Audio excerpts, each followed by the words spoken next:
Hello students, कैसे हो आप सभी लोग। आई होप आप सब लोग बहुत अच्छे होंगे और अपनी हेल्थ का भी बहुत अच्छे से ध्यान रख रहे होंगे। मैं हूं डॉक्टर सुरेश कुमार यादव और आज हम लोग डिस्कस करने वाले हैं अबाउट केमिकल चेंज।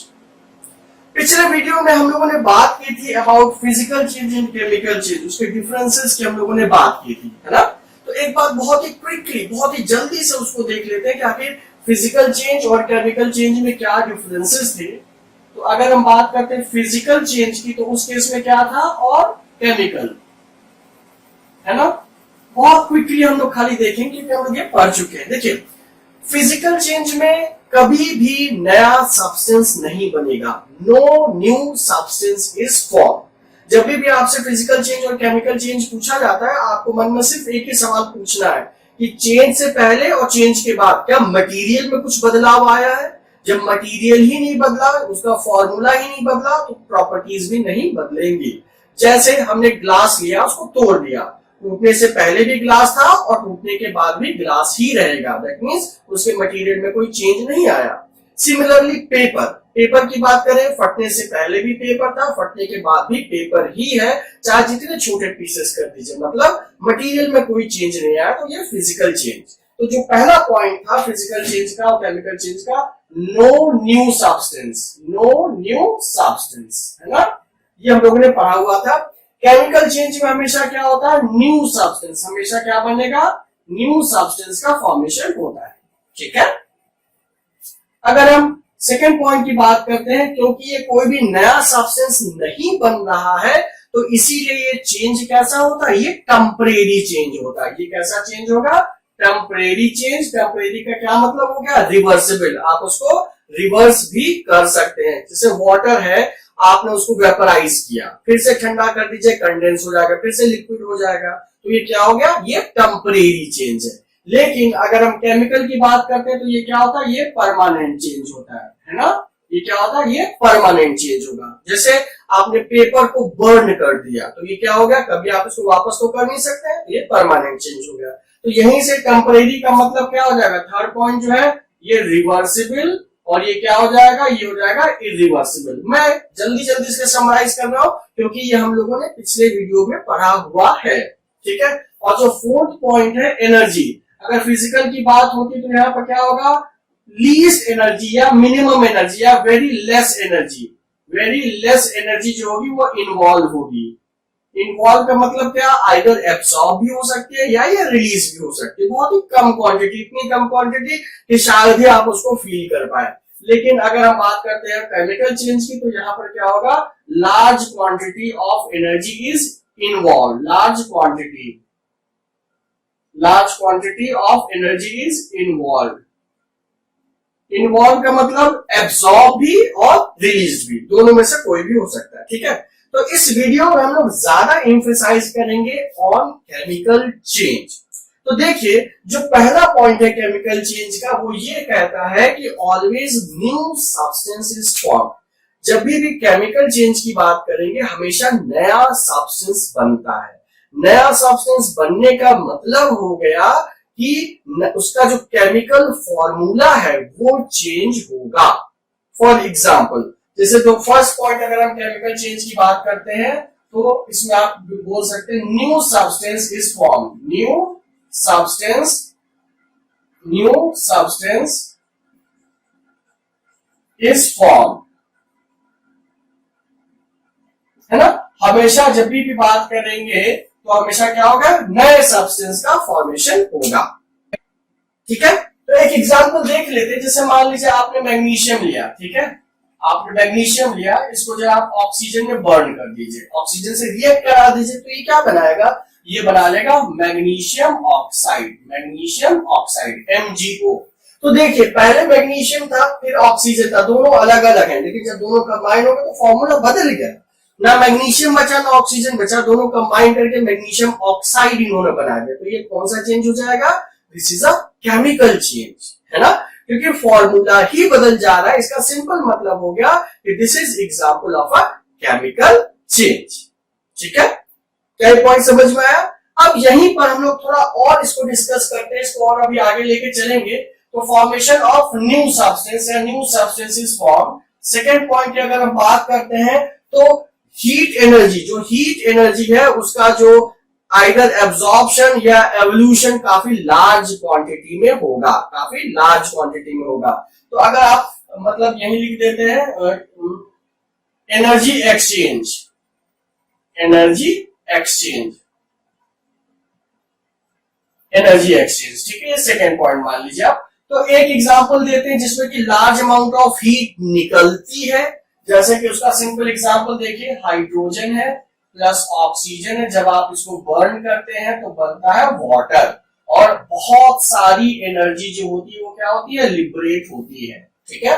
अभी आपने देखा ये रिएक्शन, जरूर देखा होगा, जब भी रॉकेट उड़ता है तो उसके पीछे बहुत सारी आग होती है, क्यों? क्योंकि हाइड्रोजन, कंप्रेस्ड हाइड्रोजन रॉकेट का फ्यूल होता है, जब उसको ऑक्सीजन के प्रेजेंस में बर्न करते हैं तो वाटर का फॉर्मेशन होता है और ट्रिमेंडस अमाउंट ऑफ एनर्जी निकलती है, ये रिलीज होती है। एक एग्जांपल तो ये हो गया कि हीट निकल रही है। दूसरा एग्जांपल हम आपको देने जा रहे हैं कैल्शियम कार्बोनेट, CaCO3। अगर आप इसको हीट करते हैं तो यहाँ पर क्या बनेगा, calcium oxide plus carbon dioxide. तो देखिए यहाँ पर हीट निकल रही है और यहाँ पर हीट एब्जॉर्ब हो रही है। तो इस टाइप की रिएक्शन को जहां पर हीट निकलती है उसको आप बोलते हैं एक्सोथर्मिक रिएक्शन। क्या बोलते हैं? Exothermic reaction. और जहां पर हीट एब्जॉर्ब होती है इसको आप क्या बोलते हैं? Endothermic reaction. याद करने का तरीका, ई मतलब एग्जिट, मतलब निकल रहा है। अगर हीट निकल रही है तो वो एक्सोथर्मिक, एंडो अगर हीट एंटर कर रही है मतलब हीट एब्जॉर्ब हो रही है तो वो हो जाएगी एंडोथर्मिक रिएक्शन। ठीक है, तो ये एक तो होगा कि न्यू सब्सटेंसेस फॉर्म, दूसरा हो जाएगा एनर्जी एक्सचेंज जो कि सिग्निफिकेंट क्वांटिटी में है, ठीक ठीक क्वांटिटी में है। एक एग्जांपल दिया ऐसा जिसमें हीट लिबरेट हो रही है, दूसरा एग्जांपल दिया जिसमें कि हीट एब्जॉर्ब हो रही है। ठीक है, अब आप देखिए यहीं पर एक थर्ड जो एग्जांपल हो जाएगा वो हो जाएगा change of colour, change of colour. ठीक है, चेंज ऑफ कलर। ठीक है, इसका एक एग्जांपल देख लेते हैं। जैसे आप देखिए कॉपर सल्फेट CuSO4 है। ठीक है, कॉपर सल्फेट जो होता है वो होता है ब्लू कलर का। किस कलर का होता है? ये ब्लू कलर का।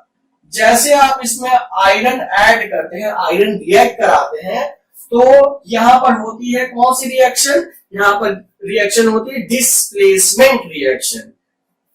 आयरन कॉपर को उसकी जगह से हटा देगा और बन जाएगा FeSO4 प्लस कॉपर। तो जो FeSO4 होता है ये ग्रीन कलर का होता है। तो देखिए कलर चेंज हुआ। भाई पहले क्या था? पहले ये ब्लू कलर का था, बाद में ग्रीन कलर का हो गया सोल्यूशन। ठीक है, क्या ये समझ में आया? तो अगर चेंज ऑफ कलर हो रहा है तो वो भी ये सिग्निफाई करता है कि वहां पर क्या हो रहा है? वहां पर कोई ना कोई केमिकल चेंज हो रहा है। ठीक है, क्या ये पॉइंट समझ में आ गया? तो new substances form, always new substances form. Energy का एक्सचेंज हो सकता है जिसमें हीट एनर्जी एब्जॉर्ब हो सकती है, हीट एनर्जी सॉरी यहां पर जैसे हीट एनर्जी रिलीज हो रही है, सेकेंड केस में हीट एनर्जी एब्जॉर्ब हो रही है। इसके बाद कलर चेंज हो सकता है। ठीक है, इसके बाद फोर्थ जो पॉइंट है एवोल्यूशन ऑफ गैस,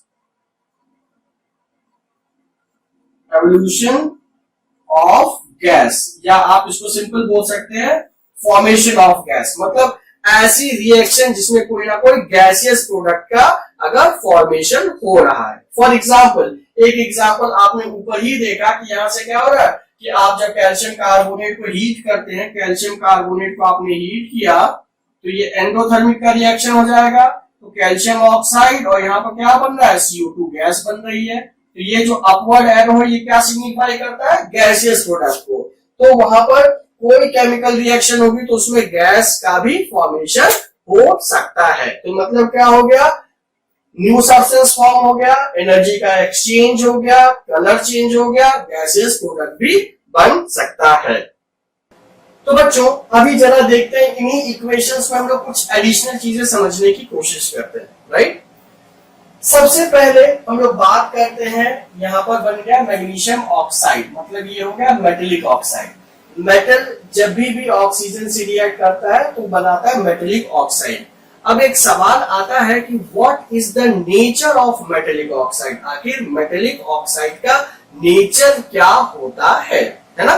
तो हमें इसका नेचर अगर पता करना होगा कि आखिर MgO का नेचर क्या है, तो इसके नेचर को पता करने के लिए आपको कुछ भी नहीं करना है बच्चों। क्या करना है, MgO लीजिए, इसको वाटर में डिसॉल्व कर दीजिए, क्या बन जाएगा MgOH का होल ट्वाइस, जो कि क्या है, बेस है, जो कि क्या है, बेस है। मतलब जो मेटेलिक ऑक्साइड होगा उसका नेचर क्या होगा, उसका नेचर होगा बेसिक। क्या हो जाएगा उसका नेचर, उसका नेचर हो जाएगा बेसिक। और हम ये पहचानेंगे कैसे, how can we identify whether this is basic और नॉट। याद कीजिए, यस हम लोगों ने लिटमस पढ़ा था, याद आया, लिटमस पढ़ा था। तो यहां पर कौन सा लिटमस हम लोग यूज करेंगे, रेड यूज करेंगे कि ब्लू यूज करेंगे। आई होप आपको कोड याद होगा, क्या कोड था, BRB, base turns red litmus blue. तो अगर आप यहाँ पर रेड लिटमस इस सोल्यूशन में डिप करेंगे तो वो कौन से कलर का हो जाएगा, ब्लू कलर का हो जाएगा, है ना। तो जो मेटेलिक ऑक्साइड्स होते हैं बच्चों, तो वो बेसिक नेचर का होता है, that is of basic nature, right. Similarly अगर हम बात करते हैं, क्योंकि मेटेलिक ऑक्साइड की बात करें तो लगे हाथों नॉन मेटेलिक ऑक्साइड की भी बात कर लेते हैं। एक छोटा सा एग्जांपल देखिए, कार्बन जो कि नॉन मेटल है, ऑक्सीजन से रिएक्ट करा दिया, बना दिया CO2, तो ये नॉन मेटेलिक ऑक्साइड हो गया। अब ये एसिडिक है कि बेसिक है, सिंपल पता कर सकते हैं भाई, कार्बन डाइऑक्साइड ले लीजिए, आप वाटर में डिसॉल्व कर दीजिए, क्या बना देगा H2CO3, जो कि क्या होता है, कार्बोनिक एसिड होता है। टेस्ट कैसे करेंगे, कोड आपको याद ही होगा, एंटी ब्रेक सिस्टम। तो अगर इसमें आप ब्लू लिटमस ऐड करते हैं और अगर वो रेड हो जा रहा है, दैट मींस कोई सोल्यूशन कैसा हो जाएगा, एसिडिक हो जाएगा। तो यहाँ पर ब्लू लिटमस को जो कार्बोनिक एसिड है वो रेड में कन्वर्ट कर देता है। अगला सवाल, ये जो कार्बोनिक एसिड है ये प्रेजेंट कहाँ होता है, ये प्रेजेंट होता है सॉफ्ट ड्रिंक्स में, कोल्ड ड्रिंक्स में, है ना। जैसे ही आप ढक्कन खोलते हैं कोल्ड ड्रिंक का तो आवाज आती है, वो क्या होता है, वो यही कार्बन डाइऑक्साइड रिलीज होती है, ठीक। ओके, वापस इधर आते हैं। अब जैसे आप देखिए यहाँ पर एडिशनल क्वेश्चन दिख रहा है कि ओके, यहीं पर एडिशनल चीज समझते चलते हैं कि मान लीजिए आपने इसको गैसियस लिया, इसको गैसियस लिया और ये लिक्विड ले लिया, है ना। तो यहीं पर एक क्वेश्चन आ सकता है, व्हाट इज कंडेंसेशन। कंडेंसेशन आपने पढ़ा होगा कि जब भी किसी वेपर को हम लोग क्या करते हैं, कंप्रेस कर देते हैं या कूल डाउन कर देते हैं, कंप्रेस नहीं कहेंगे, कूल डाउन। अगर किसी भी वेपर को आप ठंडा कर देते हैं तो वो लिक्विफाई हो जाता है, वो लिक्विड में कन्वर्ट हो जाता है। तो उस प्रोसेस को क्या बोलते हैं, condensation. The conversion of vapour into liquid after cooling it is known as condensation. तो अगर यहाँ पर ये लिक्विड बन रहा है, दैट मींस ये क्या हो जाएगा, कंडेंसेशन। ओके, यहाँ पर एक इंपॉर्टेंट सवाल बनता है कि what is the test for carbon dioxide. चाहे यहां पर भी देख लीजिए या यहां पर भी देख लीजिए कि कोई गैस कार्बन डाइऑक्साइड है, कोई गैस कार्बन डाइऑक्साइड है, ये हम लोग कैसे प्रूव कर सकते हैं, कैसे बता सकते हैं। सिंपल बात है कि अगर आप गैस को, जो कार्बन डाइऑक्साइड गैस है, अगर इसको आप पास करते हैं किसमें, लाइम वाटर। लाइम वाटर का मतलब हो गया कैल्शियम हाइड्रोक्साइड, इसी को हम लोग क्या बोलते हैं, लाइम वाटर। तो और अगर वो कैल्शियम कार्बोनेट बना लेता है प्लस वाटर बना लेता है, मतलब मिल्की हो जाना चाहिए। जो पहले लाइम वाटर जो होता है वो ट्रांसपेरेंट होता है, लेकिन जब आप उसमें CO2 पास करते हैं तो अगर वो मिल्की हो जा रहा है, दैट मींस जो गैस पास की गई है वो कौन सी होगी, वो गैस होगी कार्बन डाइऑक्साइड, ठीक है।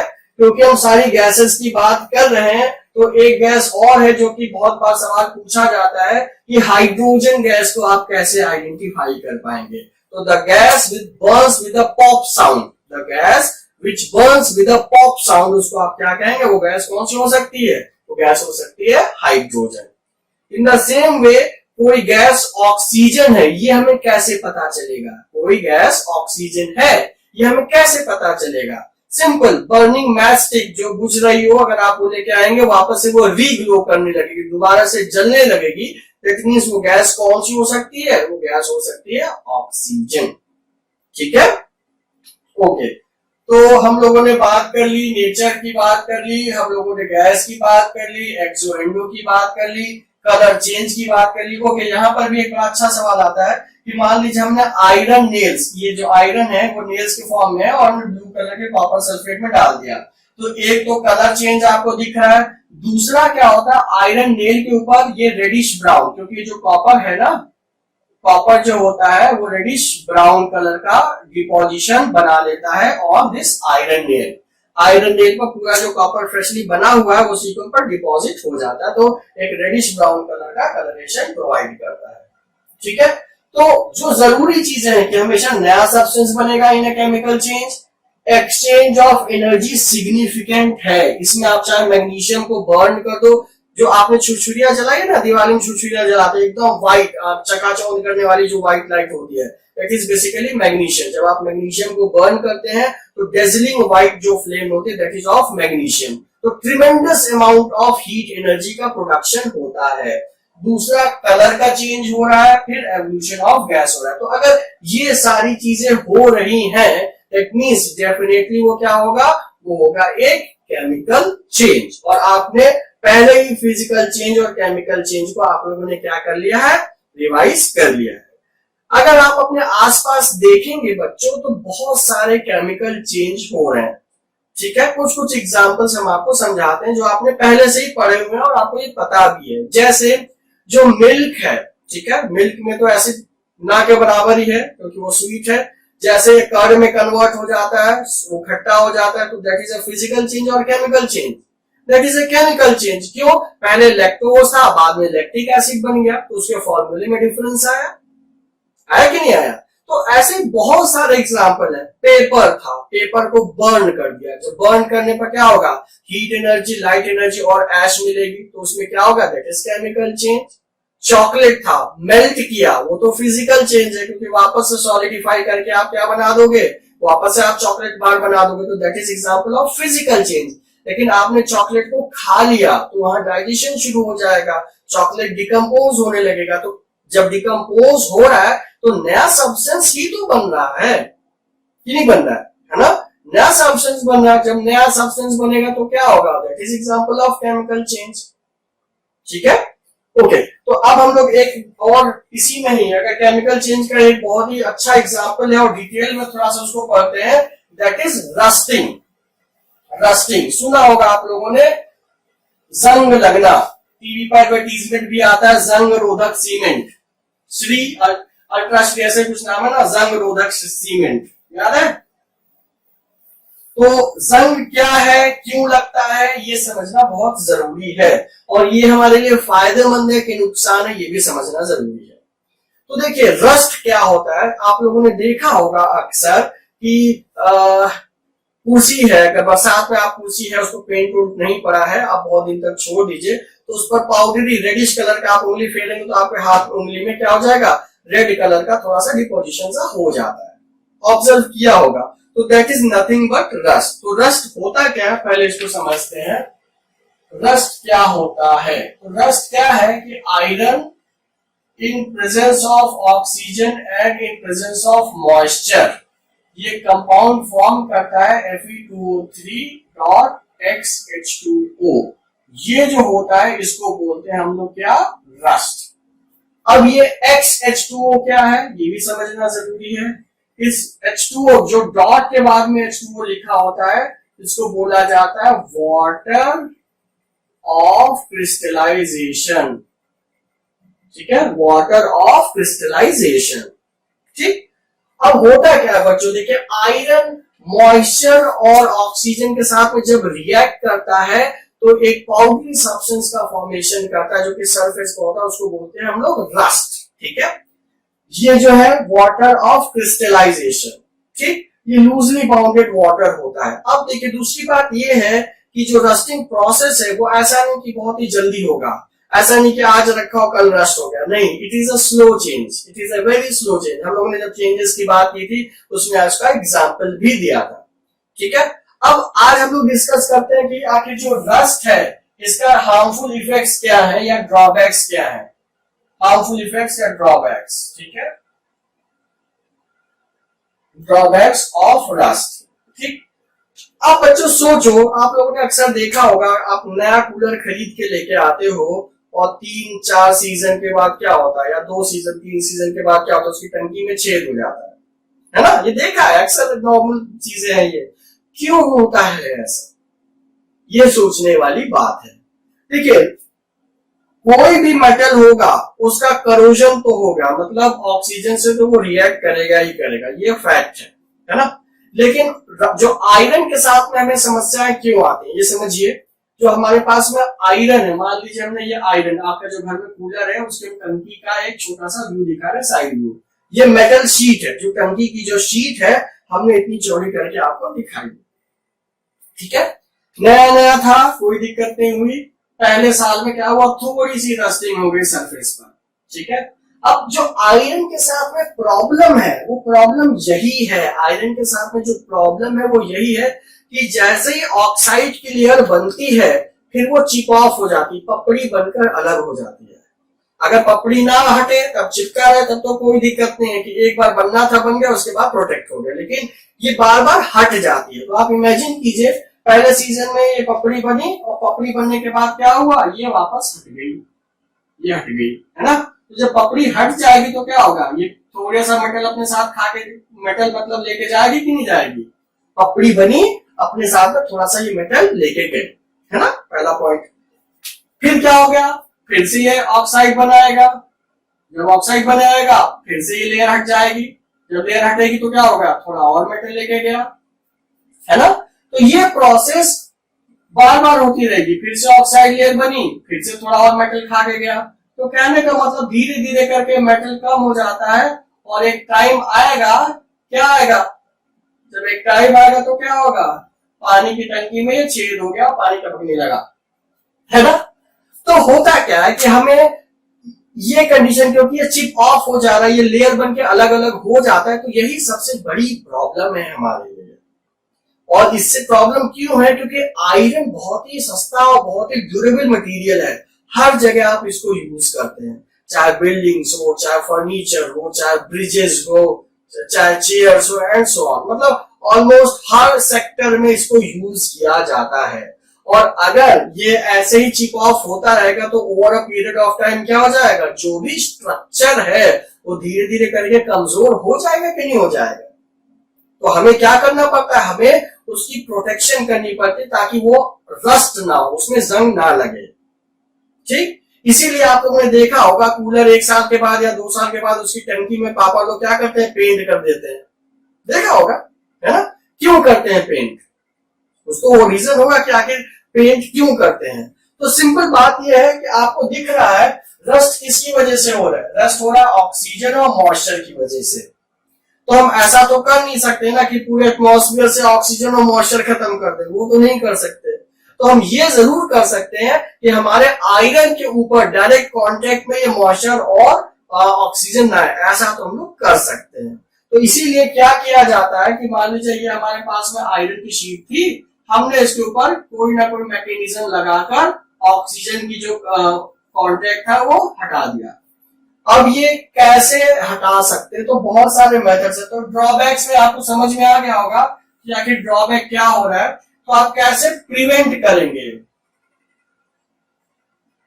How will you prevent rusting, rusting को कैसे होने से बचाएंगे। तो काम एक ही करना है कि डायरेक्ट कांटेक्ट में जो ऑक्सीजन या मॉइस्चर है उसको हटा देना है। कैसे हटाएंगे भाई, पहली चीज आप ऑयल लगा दीजिए, ठीक है। ऑयल लगा सकते हैं, ग्रीस लगा सकते हैं। तो क्या आप चेयर पर ऑयल और ग्रीस लगाएंगे, नहीं लगाएंगे ना। ऐसा तो नहीं है कि आप जिस कुर्सी पर बैठे उस पर आप ऑयल लगा के फिर रहे, नहीं, ऐसा नहीं होगा। तो जहां जहां पॉसिबल है वहां वहां तो आप ऑयलिंग या ग्रीसिंग कर देते। जैसे साइकिल की चेन, बरसात चल रही है, बरसात तो खैर हो ही नहीं रही, लेकिन जब भी होगी आप देखोगे तो जो चेन होती है साइकिल की वो रस्ट जैसा हो जाता है, ठीक है, चू चू करके आवाज भी करने लगती है, तो रस्टिंग जैसे हो जाती है। तो उसमें आप लोग क्या करते हैं, खूब सारा ऑयल या ग्रीस डालते हैं ताकि रस्टिंग प्रिवेंट हो, पहली चीज। ऑयल एंड ग्रीस, ठीक है, ठीक। दूसरा हो जाएगा पेंटिंग। पेंटिंग मतलब चेयर वगैरह जो है, चेयर फर्नीचर इस तरीके जो होते हैं उसको आप क्या करते हैं, पेंट करते हैं। तो पेंट करने से क्या होगा, अगर इसके ऊपर आपने पेंट लगा दिया तो क्या ऑक्सीजन डायरेक्ट कांटेक्ट में आएगा? नहीं आएगा।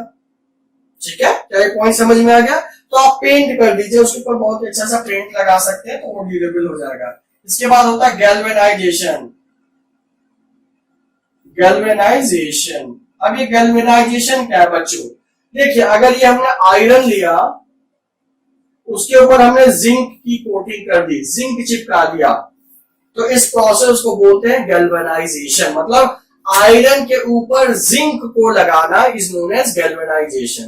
तो होगा क्या कि देखिए, जैसे मैंने बताया कि भाई ऑक्सीजन से तो सभी मेटल रिएक्ट करते हैं, तो जिंक ने भी अपना रिस्पेक्टिव ऑक्साइड बना लिया। ये मान लीजिए जिंक ऑक्साइड की लेयर होगी, लेकिन अच्छी बात क्या है कि ये टूट के अलग नहीं होता है, तो अपने ऊपर तो उसने एक प्रोटेक्टिव लेयर बना दी ना। तो जब प्रोटेक्टिव लेयर हो जाएगी तो क्या होगा, वो आयरन को रस्ट होने से बचाएगा। ठीक है, तो आप गैल्वेनाइजेशन कर सकते हैं। यहीं पर एक और टर्म आता है जिसको बोलते हैं इलेक्ट्रोप्लेटिंग। इलेक्ट्रोप्लेटिंग, इलेक्ट्रो का मतलब होता है करंट, प्लेटिंग का मतलब होता है एक मेटल को दूसरे मेटल के ऊपर चिपकाना। तो the deposition of thin layer of superior metal over inferior metal is known as electroplating. और ये किसकी प्रेजेंस में होगा? Under the influence of electric current. तो करंट के प्रेजेंस में आप एक मेटल को दूसरे मेटल पर चिपका देते हैं, तो उस प्रोसेस को बोलते हैं इलेक्ट्रोप्लेटिंग। तो इलेक्ट्रोप्लेटिंग से भी आप आयरन को बचा सकते हैं। नेक्स्ट है use of alloy. Alloy, alloy क्या होता है? आप मटेरियल ही बदल दीजिए। आयरन की जगह हम स्टेनलेस स्टील यूज करने लगे, आयरन को आपने केमिकली मॉडिफाई कर दिया, उसमें कुछ सब्सटेंसेस ऐड कर दिए जिससे आयरन अपनी प्रॉपर्टी लूज कर गया। तो उस केस में क्या होगा, जब स्टेन लगने वाली प्रॉपर्टी ही नहीं है तो वो बन गया स्टेनलेस स्टील, तो आप वो यूज कर सकते हैं। तो एलॉय क्या होता है? Alloy is a mixture of two or more elements which are mixed together in their molten state. उनको जब मेल्ट करके आपस में मिलाते हैं तो वो जो रिजल्ट बनता है, जो सब्सटेंस बना है, उसको हम लोग क्या बोलते हैं? उसको बोलते हैं एलॉय। ठीक है, तो आइदर आप ऑयल या ग्रीस अलग कर लीजिए, ठीक है, या पेंट यूज कर लीजिए, गैल्वेनाइजेशन यूज कर लीजिए, इलेक्ट्रोप्लेटिंग यूज कर सकते हैं, या एलॉय यूज कर सकते हैं। तो ये कुछ मेथड्स हैं, कुछ मेथड्स हैं जिससे कि आप रस्टिंग को प्रिवेंट कर सकते हैं। और रस्टिंग प्रिवेंट करना बहुत जरूरी है, क्योंकि अगर रस्टिंग आप प्रिवेंट नहीं करेंगे तो क्या होगा, जो आयरन है उसमें बहुत सीवियर डैमेजेस आते हैं, जिसकी वजह से आयरन जहां भी यूज हुआ है उसमें बहुत सारा इकोनॉमिक लॉस हो जाता है। ठीक है, तो बच्चों आई होप आपको केमिकल चेंजेस और जो रस्टिंग है वो समझ में आया होगा। ठीक है, तो बच्चों मिलते हैं हम लोग नेक्स्ट वीडियो में सब्सिक्वेंट टॉपिक्स के लिए। Till then stay fit and stay healthy.